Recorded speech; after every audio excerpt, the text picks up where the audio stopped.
ముఖ్యంగా కవితకు చెక్ పెట్టిన కేటీఆర్, కవితకు చెక్ పెట్టిన కేటీఆర్ అన్నశెల్లెల పంచాయతీలలో మునిగిపోయినరు. ఇంతకుముందు సింగరేణికి అండదండగా మా కవితకు ఉండేది. పాపం పదవిట్ల పీకి పడేసి కొప్పుల ఈశ్వర్కి కట్టబెట్టినటువంటి కేటీఆర్. ఒకసారి చూద్దాము. బీఆర్ఎస్ సింగరేణి పగ్గాలు కవిత పోస్ట్ తీసేసి కొప్పుల ఈశ్వర్ గారికి కేటీఆర్ గారు కట్టబెట్టిండు. కేటీఆర్ గారు ఇచ్చినారు.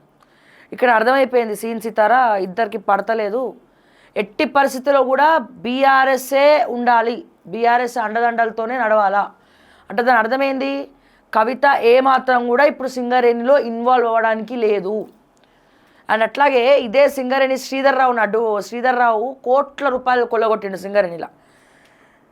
అసలు ఎక్కువ ఆస్తులు సంపాదించిందే సింగరేణిని అడ్డు పెట్టుకోండి వీళ్ళు.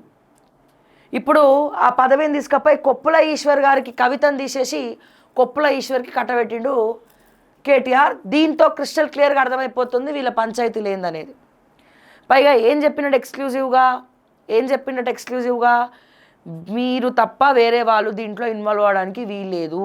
వేరే వాళ్ళు అంటే ఎవరండి? కల్వకుంట్ల కవిత.